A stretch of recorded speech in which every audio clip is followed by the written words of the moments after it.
Bom dia, alunos. Boa tarde, boa noite.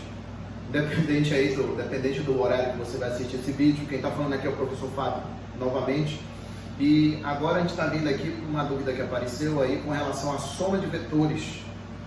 Bom, se você quiser somar vetores, você tem duas formas para somar vetores. Você tem o método paralelogramo e o método da linha poligonal fechada. Eu vou me restringir hoje somente à parte de soma pelo método do paralelogramo.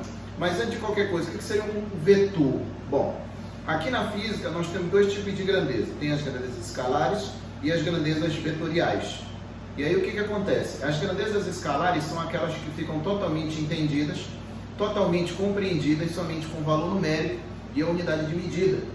Por exemplo, vamos supor que eu esteja com uma baita dor de cabeça e resolva ir a uma drogaria comprar um paracetamol, por exemplo. Chegando lá, eu vou me deparar com uma plataforma. Dessa plataforma vai sair uma coluna e em cima tem um visor, que é tipo um visor de calculadora, mais ou menos. Aquela plataforma, toda vez que a gente passa perto daquilo, a gente fica tentado a subir naquilo, é uma balança. Quando você sobe naquela balança, por exemplo, se eu subir numa balança daquela, o que vai aparecer lá é 80 quilogramas, ou seja, vai aparecer um número e uma unidade de medida. Quando eu vejo aquele valor de 80 kg, eu não preciso de informação adicional que eu entenda que a massa do meu corpo é 80 kg. Eu não preciso de informação adicional, eu não preciso saber se a massa está para a esquerda, para a direita, para cima. Não tem nada disso. É 80 kg, ponto. Então, essas grandezas que ficam totalmente entendidas, totalmente compreendidas, somente com valor numérico e unidade de medida, são chamadas de grandezas escalares. Massa é uma grandeza escalar. Energia é uma grandeza escalar, a própria corrente elétrica, pressão, comprimento, é tudo grandeza escalar. Tem um monte de grandezas escalares aí. Mas, por outro lado, existem outras grandezas que não ficam totalmente compreendidas somente com valor numérico e unidade de medida. Elas precisam de direção e sentido.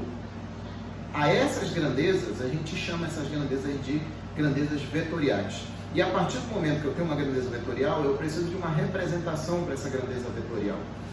Essa grandeza vetorial é representada por um vetor, que seria uma seta, né? Mas a gente não pode se enganar e achar que essa seta é única. Não, negativo. Qual seria a definição de um vetor? Um vetor é uma seta, é um segmento de reta que representa vários outros segmentos de reta. Todos esses segmentos de reta são equivalentes a esse segmento de reta que a gente representa. Ou seja, um vetor, ele representa um conjunto de segmentos orientados. Todos esses segmentos orientados, eles são equivalentes a essa seta que a gente desenha. E o que significaria, por exemplo, essa palavra equivalência? Bom, quando eu tenho segmentos orientados, esses segmentos orientados são equivalentes se e somente se eles tiverem o mesmo módulo, ou seja, mesma intensidade, mesma magnitude, mesma direção, que a gente entende direção horizontal ou vertical, e mesmo sentido. Para toda direção eu sempre tenho dois sentidos. Por exemplo, se eu tenho a direção horizontal, eu tenho a direção horizontal, o sentido para a direita e o sentido para a esquerda. Então o que acontece? Para toda direção eu tenho dois sentidos. Então eu tenho modo, direção e sentido. Esses segmentos que são chamados de segmentos equivalentes, significa que eles têm a mesma direção, o mesmo modo, o mesmo sentido. Beleza? Então o que acontece? Quando eu tenho grandezas vetoriais, não basta só eu sair somando tudo como se fosse 2 mais 2 é 4. Não posso fazer isso. A gente não pode. Uma soma vetorial é diferente de uma soma de números algébricos, é diferente de uma soma de números absolutos, é diferente, não é a mesma coisa. E isso a gente tem que ser levado em consideração aqui. Quando a gente vai somar vetores, a gente tem que levar em consideração direção e sentido. A gente tem que levar isso, não tem para onde correr. Então, olha só, um vetor, ele é caracterizado por três características aqui. Ele é caracterizado por três situações. Coloca aqui, características. São três aqui que vão ter. Ele tem módulo, a direção e o sentido. Ou seja, a gente aqui na física, se a gente for levar em consideração, principalmente o cara que está só no ensino médio, só passou pelo ensino médio, acha que o vetor é uma ferramenta que é da física, mas ele não é da física, ele é um ente matemático. Ele é pego lá da matemática como uma ferramenta e é trazido aqui para a física para representar grandezas que precisam de serem levadas em consideração direção e sentido. Tipo funções. Funções ela é da matemática, só que a gente traz as funções para cá para representar duas grandezas que se relacionam de maneira direta, inversa, tanto faz. Então, o vetor ele é um ente matemático. Vou até escrever isso aqui, que é importante. É um ente matemático. Matemático. Ele não é da física, ele é da matemática. Ele é pego como uma ferramenta para cá. Mas, olha só, eu vou considerar o seguinte. aqui. Vamos supor que eu tenha dois vetores. Eu vou levar em consideração só dois vetores, tá? Então, o que eu estou levando em consideração aqui? Eu vou levar em consideração esses dois vetores e eu vou somar esses vetores pelo método do paralelogramo. Esse método do paralelogramo ele é usado quando eu tenho dois vetores. Se eu tiver mais de um vetor e eu querer formar uma linha com todos esses vetores, eu tenho que usar o método do polígono. Mas aqui eu vou levar em consideração o 2, que é o mais comum.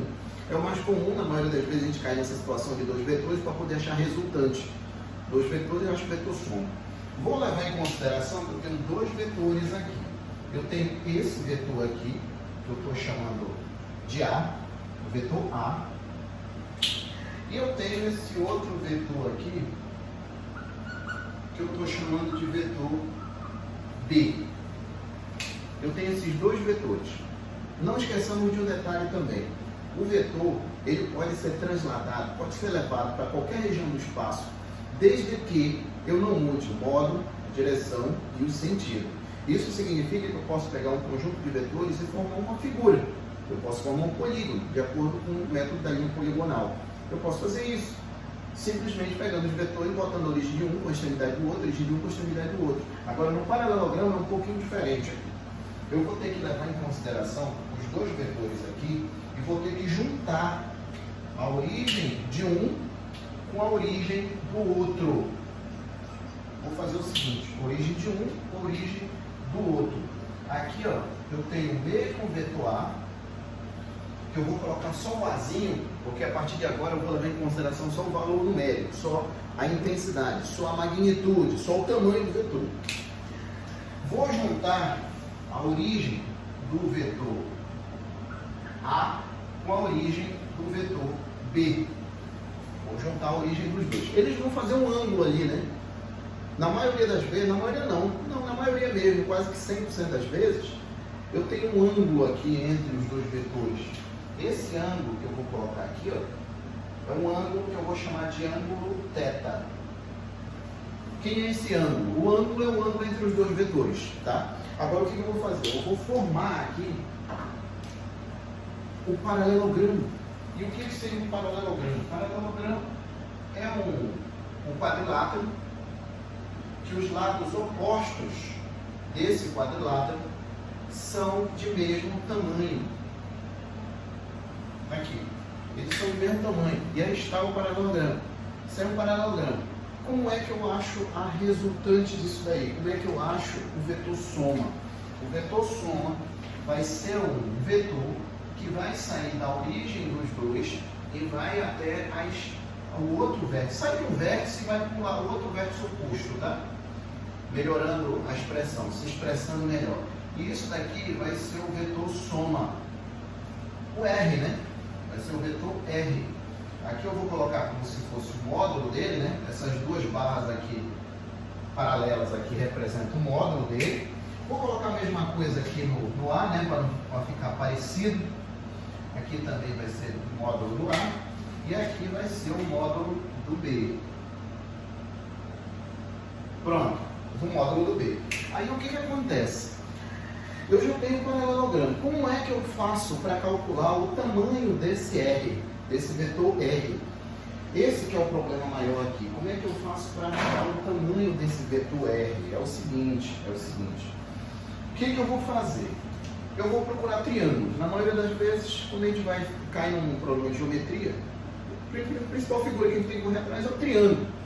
Então aqui eu tenho um triângulo, só que são triângulos obtusângulos. Eu tenho dois ângulos ali, dois triângulos. Esses dois triângulos têm ângulos obtusos, então são triângulos obtusângulos. Só que eu quero um retângulo. Não tem triângulo retângulo ali, mas eu vou inventar um. E o que eu vou fazer? Eu vou prolongar o tamanho do vetor B. Eu vou prolongar esse tamanho aqui.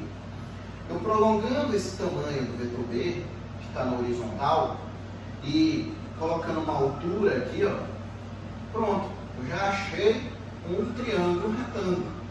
Isso daqui vai ser o prolongamento preto, e aqui tem uma altura. Só que tem o seguinte, eu vou dar união os dois aqui.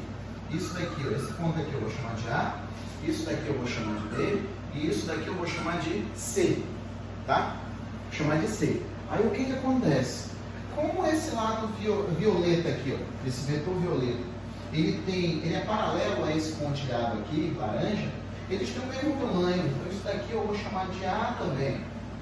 Como eles são paralelos, esse ângulo aqui também, ó, vai ser exatamente o mesmo. Isso daqui vai ser o θ. E agora olha só, agora eu tenho um triângulo retângulo aqui, ó. E outra coisa, tem os prolongamentos que eu fiz, eu não tenho tamanho, mas eu vou ter que achá-los. Como é que eu faço para achar esses tamanhos aí? É o seguinte, esse tamanho que está aqui, ó, eu posso colocar em função do A e em função do θ. Da mesma forma que esse tamanho aqui, eu também posso colocar em função do A e em função do θ. Como esse lado aqui, ele está oposto ao ângulo, então ele vai ser o seno. Então aqui eu tenho que o A seno de θ. Eu tenho A seno de θ. Isso aqui é esse tamanho aqui. Esse outro tamanho aqui, ó, esse que está aqui, vai ser exatamente o A cosseno de θ. São os tamanhos daquele triângulo. Que triângulo? O triângulo BCD. Vou colocar esse ponto aqui, ó, como D, para a gente não se perder.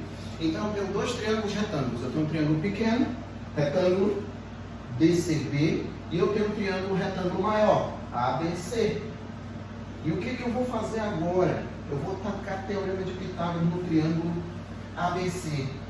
Tacando teorema de Pitágoras no triângulo ABC, ó, o triângulo ABC, o triângulo ABC, eu vou ter o seguinte, que eu vou ter R ao quadrado, que vai ser igual, a cateto, a soma dos quadrados dos catetos aqui, né, que vai ficar aqui, ó, A seno de θ elevado ao quadrado, mais o B mais o A cosseno de θ elevado ao quadrado. Pronto. Isso aí é o teorema de Pitágoras. Teorema de Pitágoras aplicado no triângulo ABC. Tá? Aí o que acontece? Fazendo isso daí,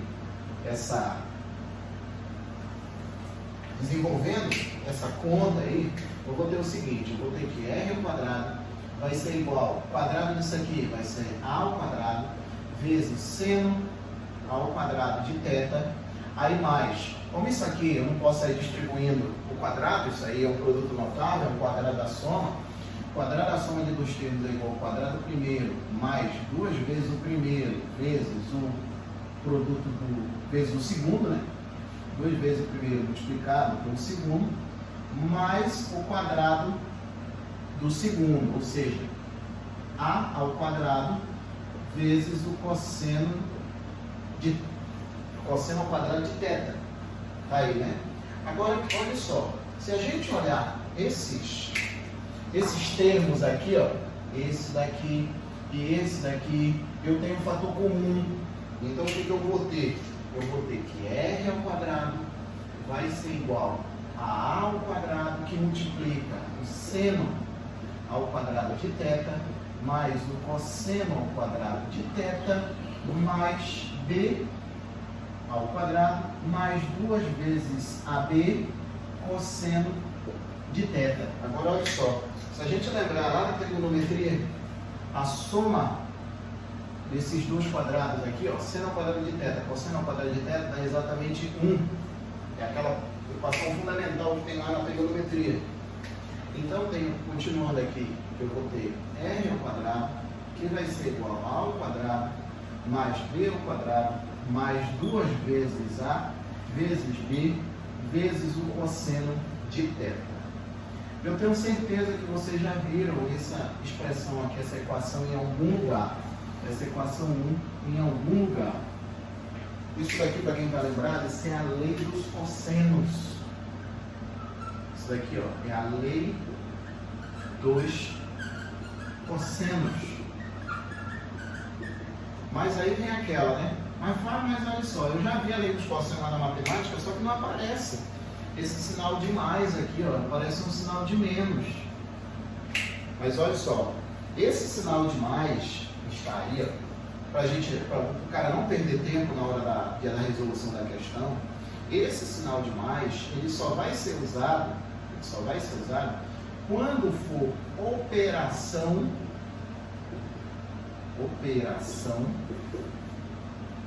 de soma de vetores. Operação de soma de vetores. Então eu uso esse mais quando for somar vetores. Mas se faz mais ou menos. Não, é o seguinte. Quando o cara está lá na matemática, realmente aparece um menos aqui. É o menos. É porque quando o cara vai deduzir aquela expressão lá da lei dos cossenos que aparece por cima do menos, o cara usa um triângulo. Ele usa um triângulo. Aqui não é um triângulo.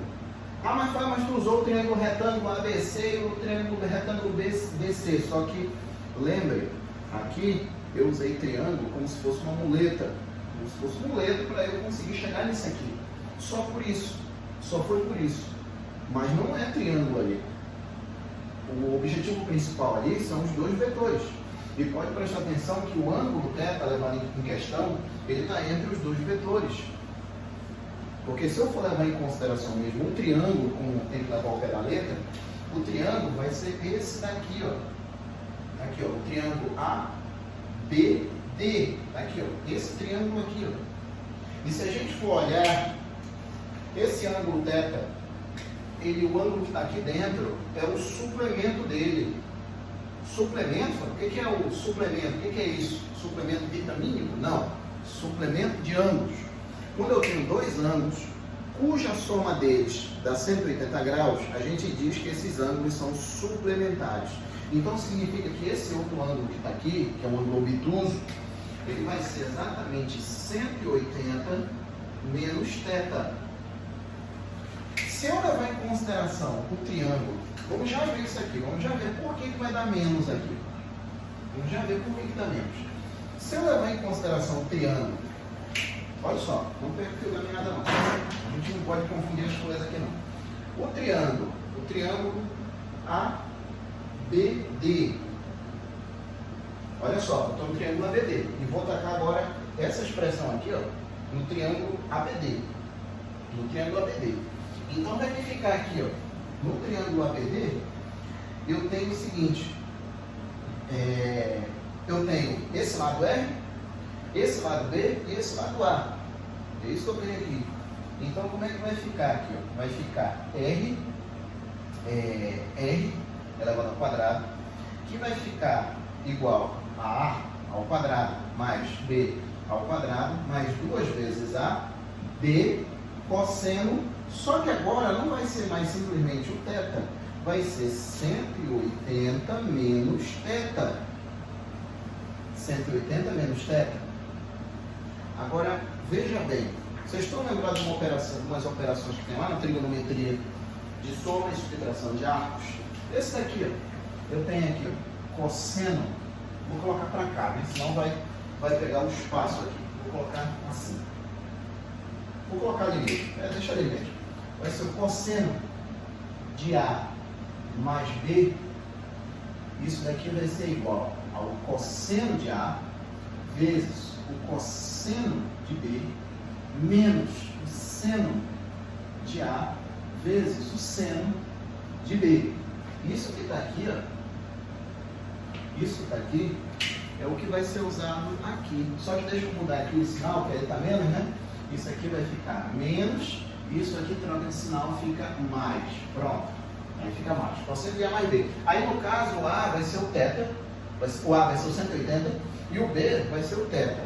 Se eu tacar a mesma coisa para isso aqui, ó, vai ficar aqui, ó, cosseno de 180 menos θ vai ser igual ao cosseno de 180 vezes o cosseno de θ mais o seno de 180 vezes o seno de θ. Bom, quando a gente olha isso daqui, ó, tem que lembrar lá do ciclo trigonométrico.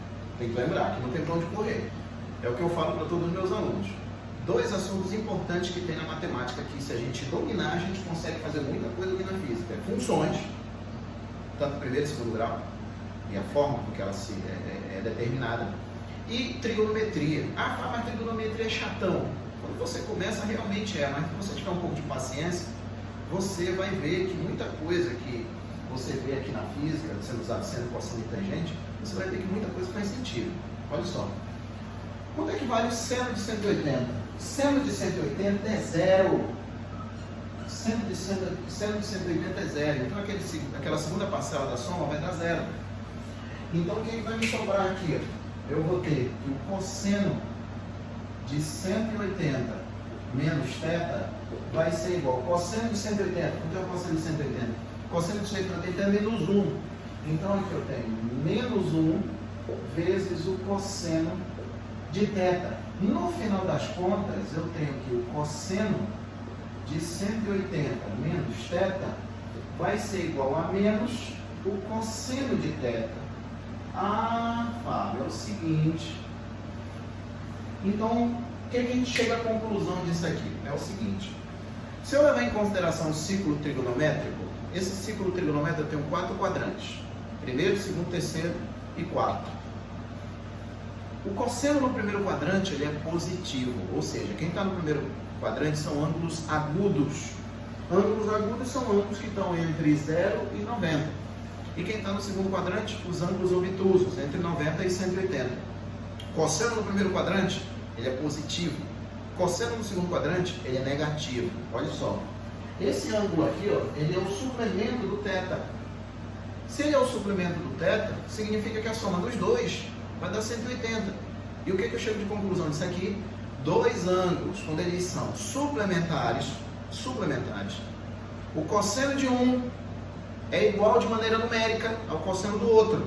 Só que os sinais vão estar trocados. Um vai ser positivo, é o ângulo agudo, e o outro vai ser negativo, que é o ângulo obtuso, que é o ângulo que está no segundo quadrante. Ou seja, aqui fica menos, aqui, ó, aqui fica menos, na lá da matemática, porque esse ângulo que está aqui dentro, o ângulo que é usado no triângulo, que é para chegar na lei dos cossenos, ele é o suplemento do outro aqui. Nesse caso aqui específico, no nosso caso, esse ângulo é um ângulo obtuso. E o ângulo obtuso no segundo quadrante, cosseno é negativo.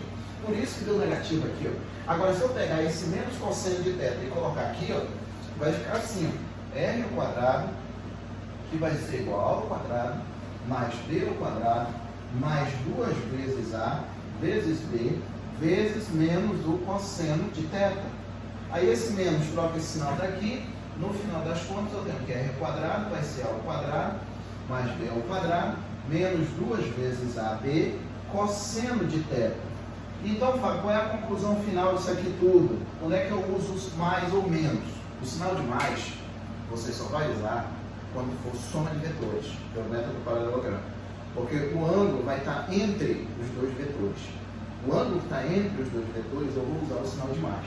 Agora, se for no triângulo, se for calcular a lei dos cossenos num triângulo qualquer e for usar da forma que eu usei ali, aí é o sinal de menos, tá? É o sinal de menos. Mas para restringir a nossa situação aqui na física, até porque a aula é de matemática e física, para nós aqui, ó, a gente sempre vai usar o sinal de mais, tá? Mas quando chegar o sinal de mais, quando bater aquela dúvida de mais ou menos, é a situação dos ângulos suplementares, tá? Os ângulos suplementares, dois ângulos, quando eles são suplementares, o cosseno de um é igual ao cosseno do outro, de valor numérico, óbvio, e com o sinal trocado, tá? Então, olha só, A partir daqui, ó, que eu estou chamando isso aqui de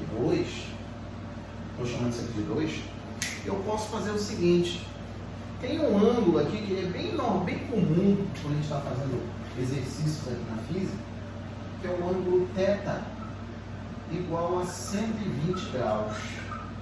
Ângulo θ igual a 120 graus. Se eu tiver, por exemplo, dois vetores, vamos supor que eu tenha dois vetores aqui, e eu queira saber qual é a resultante deles, desse jeito aqui. Esse aqui eu tenho um vetor tamanho 5, e aqui eu tenho outro vetor de tamanho 8, vamos supor, 8.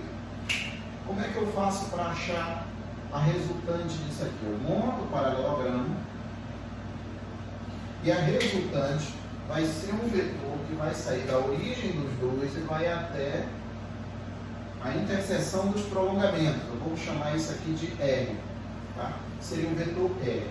E vamos supor que o ângulo entre eles aqui, ó, seja θ igual a 120 graus. 120 graus, tá? Aí se eu quiser 120 graus, não, eu vou botar aqui 60, pronto. Eu vou botar, faz o seguinte, deixa 120 mesmo, 120 graus. Aí fica, deixa 120 graus. Então vai me ficar aqui, o R ao quadrado vai ser igual a 5 ao quadrado mais 8 ao quadrado mais 2 vezes 5 vezes 8 vezes o cosseno de 120 graus. Quanto é que vale o seno de 120, o cosseno de 120 graus? O R ao quadrado, 5 vezes 5 sempre vai dar 25, 8 vezes 8 sempre vai dar 64, mais, aí fica 5 vezes 8, 40, né? 5 vezes 8, 40, vezes 2, 80, vezes, quanto é que vale o cosseno de 120? O cosseno de 120, olha só, de maneira rápida, eu falei aqui que dois ângulos suplementares, quando são suplementares, eu somo de um mais um outro, dá 180. Aí eu tenho ali 120. Como é que eu faço para saber o cosseno de 120? É o seguinte: quem é o suplemento de 120? 60. Quanto é que vale o cosseno de 60? O cosseno de 60 é 1 sobre 2, positivo porque o 60 é um ângulo agudo. O suplemento dele é 120. Então significa, Fábio, que o cosseno de 120 é 1 sobre 2 também? Sim, só que negativo. Então o cosseno de 120 vai ser menos 1 sobre 2.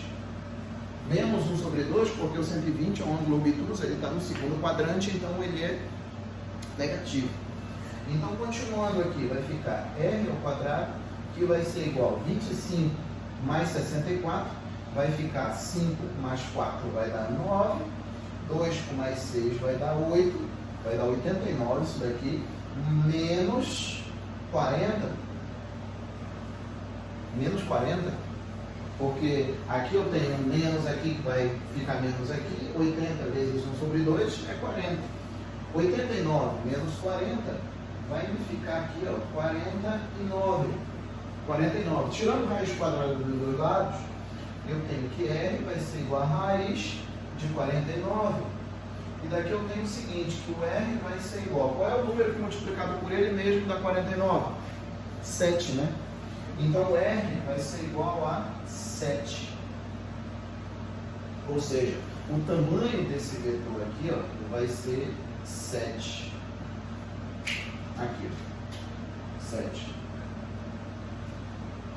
Tá bom? Isso aí foi uma dúvida que apareceu. Eu também, quando eu era café com leite, eu tinha dúvida a respeito disso daí. E é muito ruim quando a gente tem dúvida e não sabe se virar, né? Mas é o que eu estou falando para vocês. E sempre falei isso em sala de aula. Não é só decorar o que está no livro, não. Não é só decorar equações. Nunca vai ser só isso.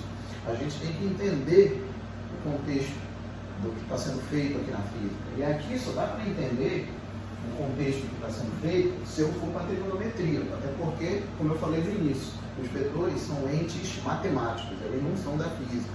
Eles só vêm aqui para a matemática para representar grandezas que precisam de direção e sentido, para ficar totalmente compreendidas. E essas grandezas são chamadas de grandezas vetoriais, tá?